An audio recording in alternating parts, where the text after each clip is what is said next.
তড়িৎ ক্ষেত্র ও তড়িৎ প্রাবল্য। প্রথমে আমরা দেখি যে তড়িৎ ক্ষেত্র কি।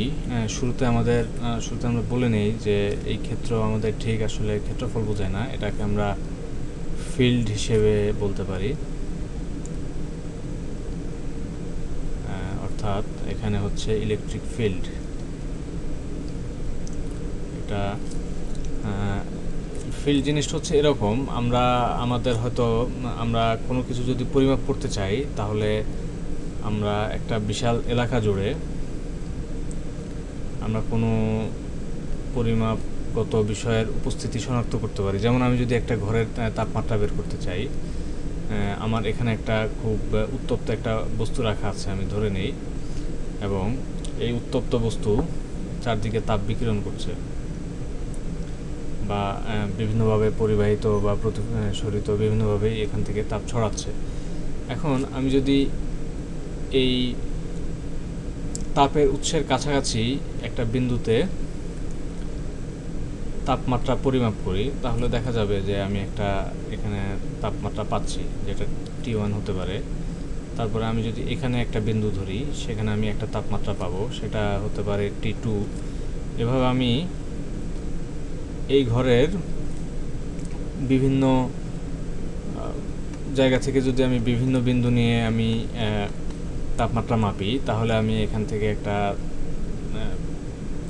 তাপমাত্রা একটা প্রোফাইল পাবো, যেটা হয়তো আমার এখানে এই তাপের উৎসের সাথে একটা সম্পর্ক থাকবে, এবং এই তাপমাত্রাগুলো ভিন্ন হবে। কিন্তু দেখা যাবে যে আমি যত কাছ থেকে যত দূরের দিকে যাচ্ছি, আমার তাপমাত্রা ধীরে ধীরে কমে যাচ্ছে, এবং এই লাইন ধরে গেলে আমার তাপমাত্রা ধীরে ধীরে কমতে থাকবে। এবং হয়তো এরকম একটা লাইন পাবো যে বিন্দুগুলো এই তড়িৎ উৎস থেকে এই তাপের উৎস থেকে সমান দূরে আছে, এবং এইখানকার সবগুলো বিন্দুতে তাপমাত্রা মোটামুটি একই পাচ্ছি। এভাবে আমি যত দূরে চলে যাব, এই লাইনগুলো একই তাপমাত্রা নির্দেশ করতে পারে। এভাবে আমি তড়িৎ ক্ষেত্র একইভাবে আমি চিন্তা করতে পারি। আমি যদি এখানে একটা চার্জযুক্ত বস্তু নেই, এখানে প্রচুর চার্জ আছে আমি ধরে নেই, আপাতত আমি পজিটিভ চার্জ আছে ধরে নেই। আমি ধরলাম যে এখানে কিউ পরিমাণ চার্জ আছে, এবং এই কিউ পরিমাণ চার্জের কাছাকাছি আমি যদি অন্য একটা আধান রাখি ছোটোখাটো, তাহলে সে একটা বল লাভ করবে এই কিউর কারণে, এবং সে এখানে একটা তড়িৎ ক্ষেত্র অনুভব করবে। আমি যদি এখানে একটা রাখি, এখানে চার্জটা রাখি, তাহলে সে এই তড়িৎ আধানের জন্য সে এখানে একটা বল লাভ করবে, বা সে বুঝতে পারবে যে এখানে একটা বড় আধান আছে। এভাবে প্রত্যেকটি বিন্দুর জন্য, এই চার্জের চারপাশের প্রত্যেকটি বিন্দুর জন্য আমরা একটা করে বল পাবো, যেটা দূরত্বের সাথে সাথে আস্তে আস্তে কমতে থাকবে, এবং আমি যত কাছে আসবো তত বাড়তে থাকবে। এবং আমি যদি এখানে বিভিন্ন চার্জ নিই, আমি যত বেশি চার্জ নিব তত বেশি এখানে সে বলটা অনুভূত হবে। এভাবে আমি বিভিন্ন জায়গায় এই আধানের চারপাশে আমি একটা তড়িৎ ক্ষেত্র অনুভব করব, এবং আমি এই তড়িৎ ক্ষেত্রকে এইভাবে সংজ্ঞায়িত করতে পারি: কোনো একটি চার্জিত বস্তুর চারদিকে যে অঞ্চলব্যাপী তার প্রভাব বিস্তার করে, সেই অঞ্চলকে ওই চার্জিত বস্তুর তড়িৎ ক্ষেত্র বলে। এখন আমরা যদি তাত্ত্বিকভাবে চিন্তা করি, একটা বস্তুর থেকে অসীম দূর পর্যন্ত তার তড়িৎ ক্ষেত্র বিস্তৃত। আমি যত দূরত্ব বাড়াবো তত বলের মান কমতে থাকবে। অর্থাৎ আমি যদি কুলম্বের সূত্রটি দেখি, F=1/4πε, যদি শূন্য মাধ্যমে ধরি, ε0 Q1 Q2/r²। এখানে আর এর মান যেহেতু স্কোয়ার, আর একটু বাড়ালেই কিন্তু বলের মান বেশ খানিকটা কমে যাবে। আর দ্বিগুণ করলে বল 4/1 হয়ে যাবে, আর 3 গুণ করলে বল 9/1 হয়ে যাবে। কিন্তু আমি যতই আর এর মান বড় করি না কেন, একটা ক্ষুদ্র পরিমাণ বল সবসময় পাওয়া যাবে। অর্থাৎ একটা তড়িৎ ক্ষেত্র মোটামুটি অসীম পর্যন্ত বিস্তৃত থাকে, যদিও শুরুতে এর তীব্রতা বেশি থাকে, ধীরে ধীরে তীব্রতা কমতে থাকে। এখন আমি এটাকে আসলে আমি তড়িৎ প্রাবল্য বলতে পারি। আমি যখন একটা চার্জিত বস্তুর খুব কাছে থাকবো তখন আমি প্রবল একটা বল অনুভব করব। আমি যত দূরে যেতে থাকবো তত সেই প্রবলতা কমতে থাকবে। কাজেই আমি বলতে পারি যে এই এই জায়গায় একটা তড়িৎ ক্ষেত্রের কাছের একটা বিন্দুতে যে পরিমাণ প্রবলতা থাকবে বলের, এখান থেকে একটু দূরের বিন্দুতে প্রবলতা তার চেয়ে কম থাকবে, এবং এই ঘটনাটিকে আমি তড়িৎ প্রাবল্য বলতে পারি।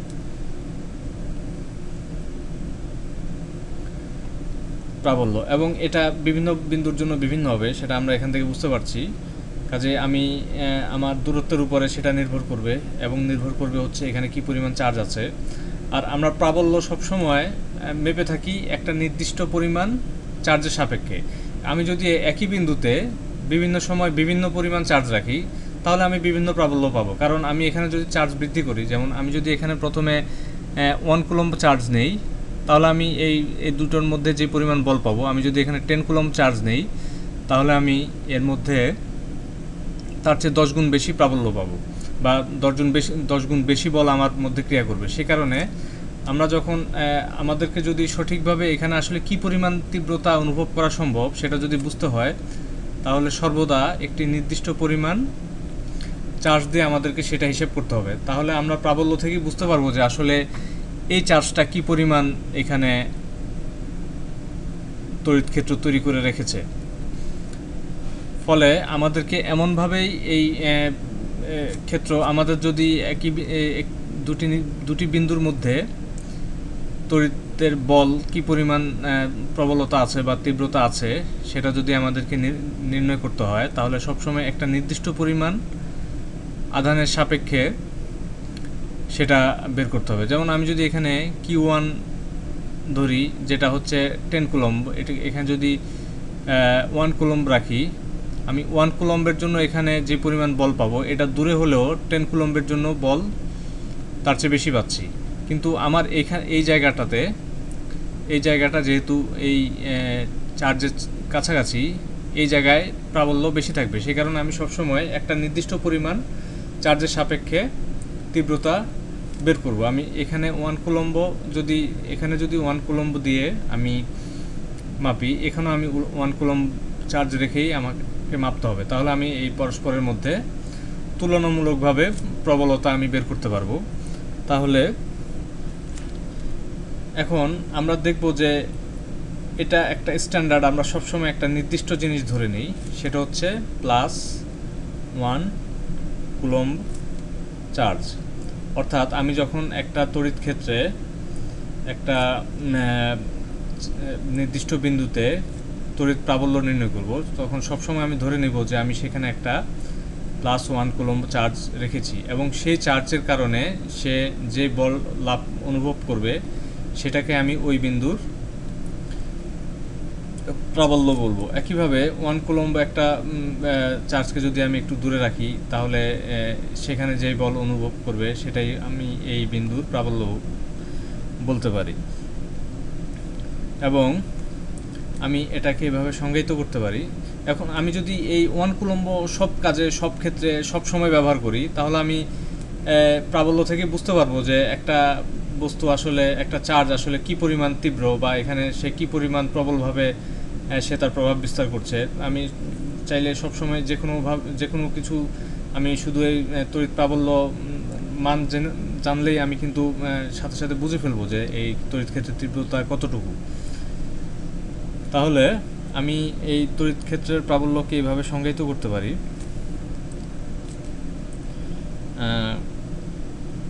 কোনো বিন্দুতে একক আধান বা চার্জের উপর ক্রিয়াশীল বলকে তড়িৎ ক্ষেত্রের প্রাবল্য বলা হয়, একে ক্ষেত্র প্রাবল্য বলা হয়। আচ্ছা, অর্থাৎ আমি যদি এখানে একটা চার্জ রাখি, এখন এই চার্জের জন্য আমি যদি এখানে একটা একক চার্জ রাখি, সেটাকে আমি যদি কুলম্বে প্রকাশ করি তাহলে সেটা 1 কুলম্ব হবে।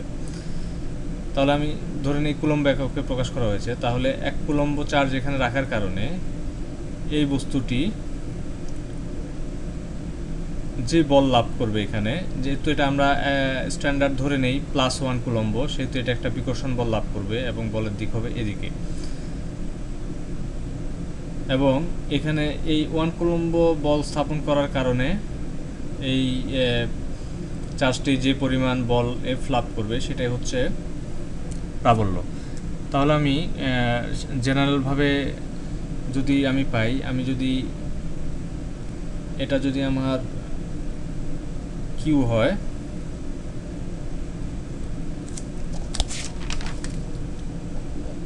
কিউ নট হয়, এটা আগে উপস্থিত আছে, আর এটা যদি আমার এটা যদি কিউ হয় আর এটা যদি কিউ নট হয়, তাহলে আমি কিউ নট চার্জের জন্য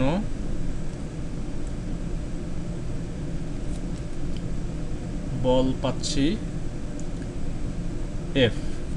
অতএব +1 চার্জের জন্য বল পাচ্ছি এফ বাই কিউ নট। এখান থেকে আমি তড়িৎ প্রাবল্য বের করতে পারি। তড়িৎ প্রাবল্যকে ই দিয়ে প্রকাশ করা হয়, ই সমান এফ বাই কিউ নট। এবং এই এফ যেহেতু একটি ভেক্টর রাশি আর কিউ হচ্ছে স্কেলার রাশি, তাহলে ই হবে একটি ভেক্টর রাশি এবং ই এর দিক হচ্ছে এই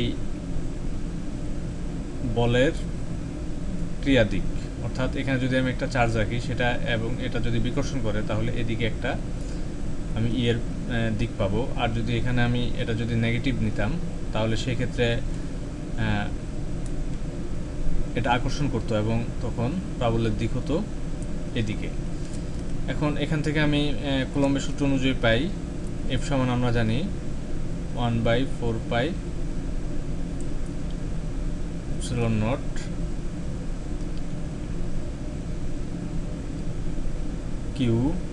Q naught by r square. আর এই নিচের কিউ নট এখানে নিচেই থাকবে এবং এটা কাটা যাবে। অতএব ই সমান হচ্ছে 1/4 pi epsilon not q by r square.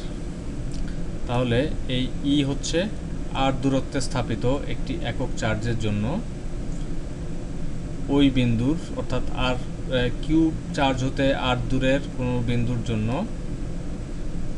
ওই ক্ষেত্রের প্রাবল্য। আমরা ইতিমধ্যে তড়িৎ প্রাবল্য এবং তড়িৎ ক্ষেত্র সম্বন্ধে জেনেছি এবং আমরা দেখেছি যে একটি ক্ষেত্রের প্রাবল্য সবসময় একক চার্জের সাথে তুলনা করে পরিমাপ করা হয় এবং ফলে আমরা বিভিন্ন সময় যে কোনো জায়গায় যে কোনো ক্ষেত্রে আমরা দুটি তড়িৎ ক্ষেত্রের সাথে তুলনা করতে পারি, যেহেতু সব ক্ষেত্রেই একক চার্জের সাপেক্ষে যে কোনো বস্তুর তড়িৎ প্রাবল্য নির্ণয় করা হচ্ছে। তো তড়িৎ ক্ষেত্রে একটি একক চার্জ যদি রাখা হয় তার গতিপথ কেমন হবে এবং প্রাবল্য কেমন হবে সে সম্বন্ধে স্পষ্ট ধারণার জন্য বিজ্ঞানী মাইকেল ফ্যারাডে তড়িৎ বলরেখার অবতারণা করেন এবং তিনি একটি তড়িৎ ক্ষেত্রে বিভিন্ন জায়গায় স্থাপিত একটি একক ধনাত্মক কণা কোন পথে যাবে সেই কণার গতিপথকে বলরেখা হিসেবে সংজ্ঞায়িত করেন। যেমন আমি যদি একটি পজিটিভ চার্জ বিশিষ্ট বস্তু, গোলাকার বস্তু, স্ফেরিক্যাল গোলক আকৃতির বস্তুকে যদি আমি চার্জিত করি এবং সেখানে যদি একটি একক ধনাত্মক আধান রাখি, তাহলে এখানে আমি সেটাই একক ধনাত্মক আধানটি রাখলাম, তাহলে এই গোলাকার বস্তুটির কেন্দ্র থেকে এটা পজিটিভ চার্জ, যেহেতু এই বস্তুটি এখান থেকে বিকর্ষিত হবে। অর্থাৎ এই একক ধনাত্মক চার্জকে যদি এখানে রাখি, তাহলে তার গতিপথ হবে, অর্থাৎ সে আস্তে আস্তে এই কেন্দ্রের চার্জটি থেকে দূরে সরে যেতে থাকবে। এখন আমি এই সম্পূর্ণ ক্ষেত্রের জন্য এরকম বলরেখাগুলো আমি আঁকবো। অর্থাৎ আমি যদি এখানে একটি তড়িৎ ক্ষেত্র চার্জিত বস্তু রাখি, তার জন্য এরকম বলরেখা পাওয়া যাবে।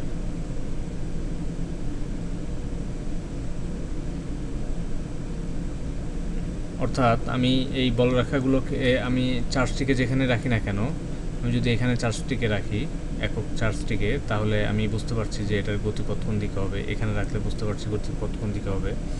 এভাবে আমি পুরা সুষম গোলকটির জন্য আমি বলরেখা এভাবে আঁকতে পারি। এটা আসলে এখানে আমি যদিও সামান্য কিছু এঁকেছি, আমি এই ইচ্ছে মতো বলরেখা এগুলোর মাঝে কল্পনা করে নিতে পারি। আমি আরও কিছু এখানে আঁকি। এটা আমার আঁকা যদিও সুষম হয়নি, কিন্তু এই জিনিসগুলো, এই সবগুলো রেখা মোটামুটি সরলরৈখিক হবে এবং এই চার্জিত বস্তুটির কেন্দ্র থেকে দূরে সরে যেতে থাকবে। এখন এই বলরেখা আসলে এদের বাস্তব কোনো উপস্থিতি নেই, শুধুমাত্র বোঝার সুবিধার জন্য, অর্থাৎ আমার তড়িৎ ক্ষেত্রটি কীভাবে কাজ করছে সেটা বোঝার জন্য আমরা এই বলরেখাগুলোর অবতারণা করি। এবং আমরা চাইলে আমরা যদি একটা একক ধনাত্মক চার্জকে এখানে রাখি, তাইলে এ বরাবর একটা বলরেখা আমরা পাবো, এখানে রাখলে এই বরাবর একটা বলরেখা পাবো। এভাবে আমি এই বলরেখাগুলো পাবো এবং আমরা এখান থেকে দেখে বুঝতে পারবো যে এদের গতি কোন দিকে হবে। একটা একক ধনাত্মক কোষকে যদি, একক ধনাত্মক আধানকে যদি আমি এখানে রাখি, তাহলে তার গতিপথ আমরা খুব সহজেই এই বলরেখাগুলো থেকে পেতে পারি।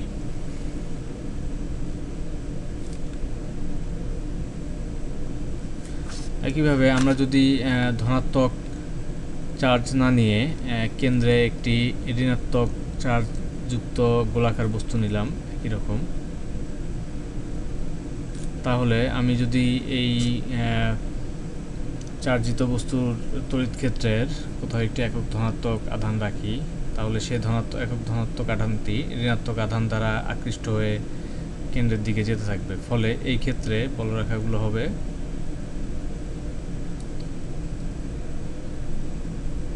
চার্জিত বস্তুটি বরাবর, ফলে এর দিক হবে এরকম।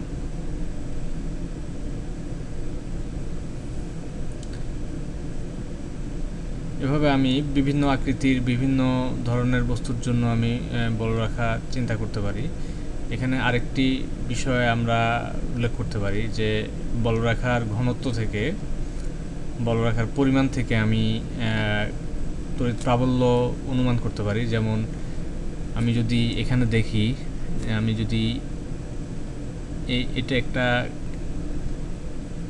ক্ষেত্র হয়, আমি যদি এই ক্ষেত্রটিকে এখানে ধরি, তাহলে দেখব যে এই জায়গায় একক ক্ষেত্রের মধ্য দিয়ে যে পরিমাণ বলরেখা যাচ্ছে, এই জায়গায় একক ক্ষেত্রের মধ্য দিয়ে, একই পরিমাণ ক্ষেত্রের মধ্য দিয়ে তার চেয়ে কম পরিমাণ বলরেখা যাচ্ছে। অর্থাৎ এই জায়গায় তড়িৎ প্রাবল্য বেশি এবং এই জায়গায় তড়িৎ প্রাবল্য কম। এইভাবে বলরেখার ঘনত্ব থেকে আমি তড়িৎ প্রাবল্য অনুমান করতে পারি এবং যেখানে বলরেখা হালকা থাকবে সেখানে তড়িৎ প্রাবল্য কম থাকবে। এখন আমি যদি কয়েকটি বিশেষ ক্ষেত্রে বলরেখা আঁকি, তাহলে দেখতে পাবো, যেমন আমি একটি যদি দ্বিমেরু কল্পনা করি, এখানে আমি দুটি চার্জ নিলাম, একটি হচ্ছে পজিটিভ চার্জ, একটি হচ্ছে নেগেটিভ চার্জ।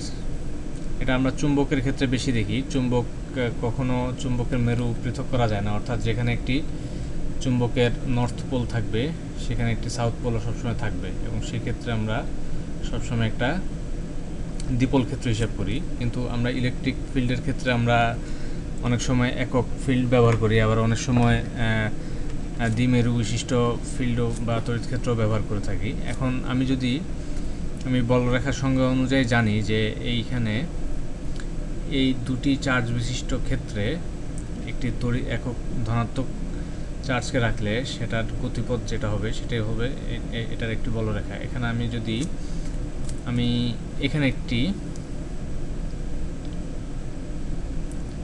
চার্জ স্থাপন করলাম।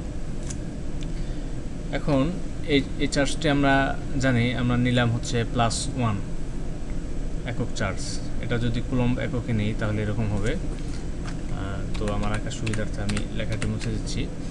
তাহলে এই প্লাস যেহেতু মাইনাস দ্বারা আকৃষ্ট হবে এবং এই প্লাস দ্বারা বিকৃষ্ট হবে বা বিকর্ষিত হবে, তাহলে এই প্লাস এটাকে এদিকে একটু ধাক্কা দেবে এবং এই মাইনাসের কারণে এটা এদিকে একটা বল অনুভব করবে। ফলে দেখা যাবে যে এই দুটি ভেক্টরের বা এই দুটি বলের মিলিত কারণে এটা একটু সামনের দিকে চলে আসবে। এদিকে যখন চলে আসবে তখন এটা থেকে আস্তে আস্তে এটা দূরত্ব বেড়ে যাবে, এটার সাথে দূরত্ব কমে যাবে। ফলে এখানে যখন সে আসবে বা এখানে যদি আসে তাহলে দেখা যাবে যে এর আকর্ষণে এদিকে যত টানা যাচ্ছে এর আকর্ষণে এদিকে আসছে তার চেয়ে বেশি। ফলে এদিকে আসলে তার গতিপথ আস্তে আস্তে বেঁকে যেতে থাকবে এবং সে ক্রমশ নেগেটিভের সংলগ্ন হয়ে যাবে। আমি যদি এটা এখান থেকে যাত্রা না শুরু করে এখানে যদি একটা একক চার্জ রাখি তাহলে দেখা যাবে যে এই ধনাত্মক বস্তুটি এই ধনাত্মক একক চার্জটিকে এদিকে ধাক্কা দেবে এবং এই ঋণাত্মক চার্জটি এদিকে আকর্ষণ করবে। কিন্তু যেহেতু এই ঋণাত্মক চার্জ থেকে এটা অনেক দূরে আছে, কাজেই এর উপরে ঋণাত্মক বলের প্রভাব কম হবে, ধনাত্মক বলের প্রভাব বেশি হবে। ফলে এদিকে যেতে থাকবে অনেকটা, কিন্তু একটা দূরে যেতে থাকার পরে এর সাথেও এর দূরত্ব বেড়ে যাবে, এর সাথেও দূরত্ব বেশি থাকবে এবং দূরত্বের অনুপাত তখন একটু কমে আসবে। ফলে এই নেগেটিভও এর দিকে যেহেতু কিছুটা আকর্ষণ করবে, ধীরে ধীরে এর কাছ থেকেও সে দূরে সরে যাওয়ার চেষ্টা করবে, এর কাছাকাছিও আসার চেষ্টা করবে। ফলে সে এরকম একটা গতিপথ প্রাপ্ত হবে। এখানে যখন চলে আসবে তখন এই নেগেটিভের আকর্ষণ এত বেশি হবে যে এই পজিটিভ থেকে সে যখন যেহেতু দূরে সরে যাচ্ছে, ফলে সে নেগেটিভের আকর্ষণে এর সাথে যুক্ত হয়ে যাবে। একইভাবে আমি যদি এখানে রাখি তাহলে একে ধনাত্মক চার্জ কর্তৃক বিকর্ষিত হয়ে এদিকে যাবে, কিন্তু এদিকে যেতে যেতে ঋণাত্মক কর্তৃক আকর্ষিত হয়ে এদিকে আসতে থাকবে। এইভাবে আমি বিভিন্ন জায়গায় যদি বিভিন্ন বস্তু রাখি তাহলে এরকম একটি চিত্র পাবো। এখন এই চিত্রে আমরা আসলে এর মাঝখানে অসংখ্য বলরেখা টানতে পারি, কারণ আমরা যে কোনো জায়গাতেই একটা একক ধনাত্মক চার্জ রাখতে পারি এবং সেটাকে রাখলে সে এই গতিপথ ফলো করে সেদিকে যেতে থাকবে।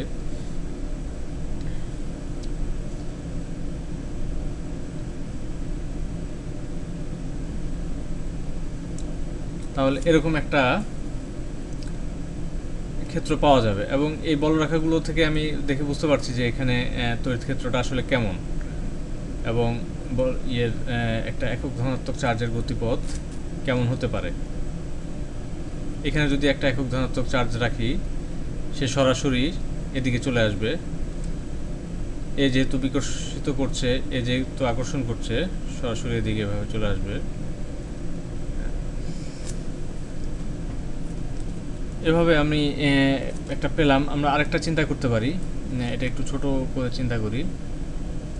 আমি যদি দুটাই পজিটিভ রাখি তাহলে কি হতে পারে। আমি এখানে দুটাই পজিটিভ নিলাম। আমি যদি দুটা চার্জ পজিটিভ নেই তাহলে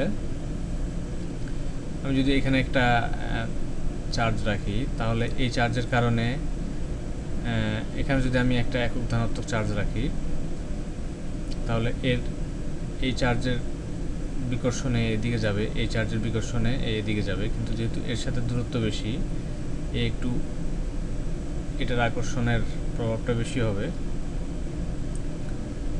ফলে সে এদিকে কিঞ্চিত আসতে থাকবে, কিন্তু এদিকে আস্তে আস্তে এক পর্যায়ে যেহেতু দুটার কাছ থেকে মোটামুটি সমান দূরে আছে, সে এই দুটোর মাঝখান দিয়ে যেতে থাকবে। আমি যদি এখানে রাখি, এখানে রাখলে এরকম পাওয়া যাবে। এখানে যদি থাকে তাহলে এর আকর্ষণের প্রভাব অনেকটা কমে যাবে, কারণ হচ্ছে সে এর কাছ থেকে যথেষ্ট দূরে আছে এবং এর খুব কাছে আছে, এই চার্জের প্রভাব তার উপর অনেক বেশি পড়বে, ফলে সে মোটামুটি এদিকে চলে যাবে। এখানে যদি থাকে এর আকর্ষণে এদিকে আসবে, কিন্তু একটা পর্যায়ে এর বিকর্ষণের কারণে সে আবার এদিকে বেঁকে যাবে, কারণ এর কাছ থেকেও সে দূরে থাকার চেষ্টা করবে। একইভাবে এই চার্জের জন্য আমরা এভাবে বলরেখাগুলো আঁকতে পারি, এভাবে যাবে।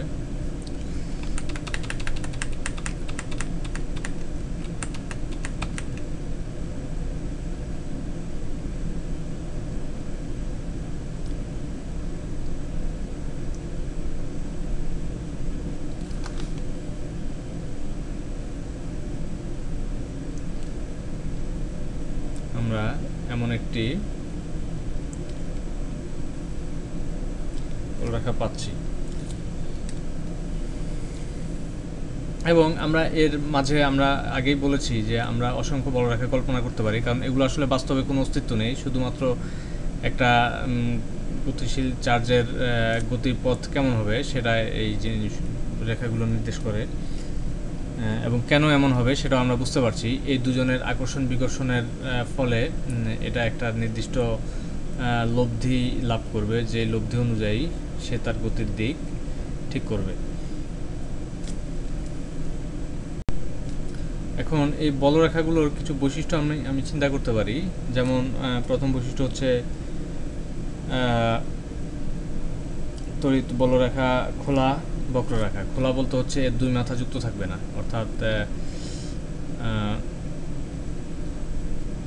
এটা যদি প্লাস হয়, এটা যদি মাইনাস হয়, বা আমরা ইচ্ছা মতো শুধু প্লাসও নিতে পারি, এটা এক মাথা থেকে বের হয়ে এর বিকর্ষণের কারণে একে ছেড়ে যাবে, কিন্তু সাথে সাথে এর আকর্ষণের প্রভাবে এর দিকে আসার চেষ্টা করবে এবং এক পর্যায়ে এরকম বক্রপথে আসতে থাকবে, অর্থাৎ একটা খোলা বক্ররেখা হবে। তবে যদি একটি মাত্র এখানে চার্জ থাকে সেক্ষেত্রে এটা সরলরৈখিক হতে পারে, কিন্তু সরলরেখায় যে হতে হবে এমন কোনো কথা নেই। যদি এখানে ছোটোখাটো কোনো চার্জ থাকে তার প্রভাবে এটা বেঁকে যাবে, ফলে এই কারণে একে বক্ররেখা বলা হয়। তাহলে রেখাগুলো ধনাত্মক চার্জ থেকে শুরু হয়ে ঋণাত্মক চার্জের দিকে যাবে, এটা আরেকটি বৈশিষ্ট্য। কেন যাবে সেটা আমরা বুঝতেই পারছি, যেহেতু আমরা এখানে +1 চার্জ ধরে নিয়েছি, পজিটিভ কর্তৃক বিকর্ষিত হয়ে সে পজিটিভ থেকে বের হয়ে, অর্থাৎ আমি যদি একেবারে পজিটিভ সংলগ্ন একে রাখি তাহলে সে পজিটিভ থেকে বের হয়ে যাবে এবং নেগেটিভের আকর্ষণে আস্তে আস্তে নেগেটিভের দিকে যেতে থাকবে। তবে একেবারে যদি আমি এদের যেই পারস্পরিক সংযোগকারী সরলরেখা তার পিছনে রাখি, তাহলে এর প্রতি এই নেগেটিভের আকর্ষণ কখনোই বোধগম্য হবে না, কারণ ঠিক এই বরাবর একটা পজিটিভ আছে, ফলে একেবারে এই প্রান্তে তার বলরেখা হবে সম্পূর্ণ সরলরৈখিক এবং বিপরীত দিকে। এখানেও যদি এর পাশাপাশি যদি রাখি, এক পর্যায়ে গিয়ে তার নেগেটিভ প্রভাব সে কিছুটা লাভ করবে এখানে, ফলে সে এক পর্যায়ে অনেক দূর দিয়ে সে নেগেটিভের দিকে চলে আসবে। এটি ধন চার্জগ্রস্ত পরিবাহীর তল হতে অবিলম্বভাবে বের হয় এবং কোনো তলে বা ঋণাত্মক চার্জগ্রস্ত তলে অবিলম্বভাবে শেষ হয়, অর্থাৎ এ যখন এটাকে বিকর্ষিত করবে তখন লম্ব বরাবর বিকর্ষিত করবে, কারণ সংযোগ রেখা বরাবর যদি বিকর্ষিত করে লম্বভাবেই সেটা করবে, এবং লম্বভাবে বের হওয়ার পরে এরপরে আশেপাশের অন্য চার্জ কর্তৃক আকর্ষিত হয়ে তার গতিপথ বেঁকে যেতে পারে, এবং সে যখন অন্য কোনোটায় ঢুকবে আকর্ষণের কারণে তখন তার সরলরৈখিক পথ সংযোগ সরলরেখা এটার সাথে লম্বই হবে, সে কারণে সে লম্বভাবে বের হয় এক প্রান্ত থেকে, আবার আরেক প্রান্তে লম্বভাবে প্রবেশ করে। বলরেখা পরস্পরকে ছেদ করে না কখনো। কেন ছেদ করে না সেটা খুব সহজে বোধগম্য, কারণ আমি দুটা বলরেখা যদি পরস্পরকে ছেদ করতো তার মানে হচ্ছে এই পর্যায়ে এসে এর গতিপথ দুই রকম হয়ে যেতে পারে, কিন্তু যেহেতু কোনো একটা বিন্দুতে একটা বস্তুর লব্ধি সে কোন পথে যাবে সেটা ঠিক করবে তার উপর প্রযুক্ত বলগুলো লব্ধির উপর, এবং লব্ধি সর্বদা একটাই থাকবে, কাজেই লব্ধি যেহেতু একটাই থাকবে তার গতিপথ একটাই হবে। আর তা যদি না হতো তাহলে এই বিন্দুতে এসে একটা কনফিউশন তৈরি হতো যে সে এই পথে যাবে নাকি এই পথে যাবে। ফলে যেহেতু লব্ধি সর্বদা একটাই হবে বিভিন্ন বলের, তারপরে যদি একাধিক বল ক্রিয়াও করে সে সবসময় একটাই পথে যাবে। ফলে এই বলরেখা কখনো আরেকটি বলরেখাকে ছেদ করতে পারবে না। তাহলে ছেদবিন্দুতে তাদের গতিপথ দুরকম হয়ে যেতে পারে।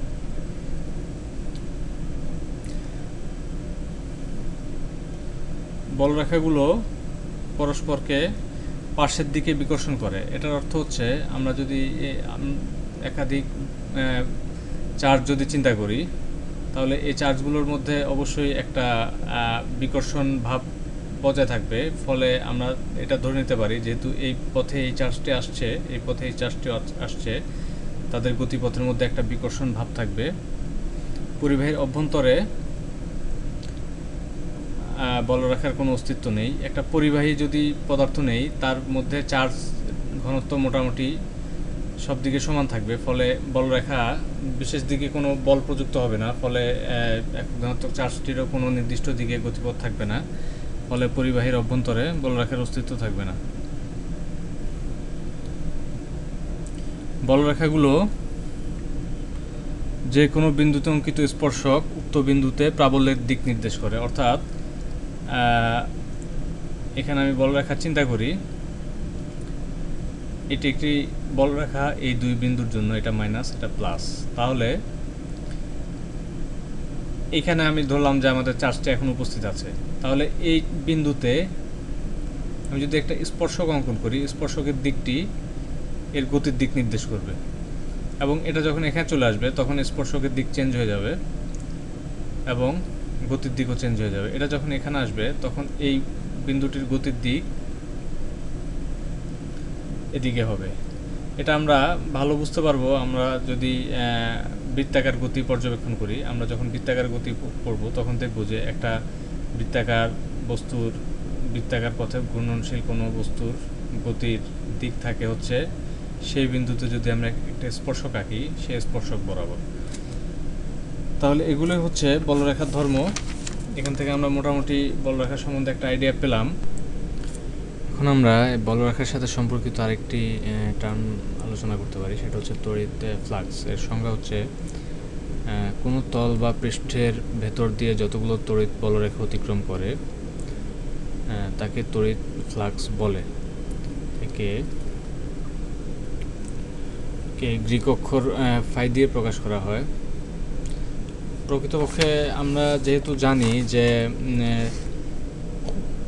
তড়িৎ বলরেখার নির্দিষ্ট কোনো সংখ্যা নাই, অতএব কোনো পৃষ্ঠের ভেতর দিয়ে যতগুলো তড়িৎ বলরেখা কথাটা আসলে পুরোপুরি ঠিক না। এটাকে আমরা বলতে পারি যে তড়িৎ বলরেখার পরিমাণের সমানুপাতিক বা তড়িৎ প্রাবল্যের ঘনত্বের সমানুপাতিক। যেহেতু আমরা জানি যে বলরেখা তড়িৎ প্রাবল্যের একটা নির্দেশনা, অর্থাৎ বলরেখার মাধ্যমে আমরা বলরেখার ঘনত্ব থেকে তড়িৎ প্রাবল্য পেয়ে থাকি। যেমন এটা যদি তড়িৎ বলরেখা হয় তাহলে আমরা বুঝতে পারছি যে এখানে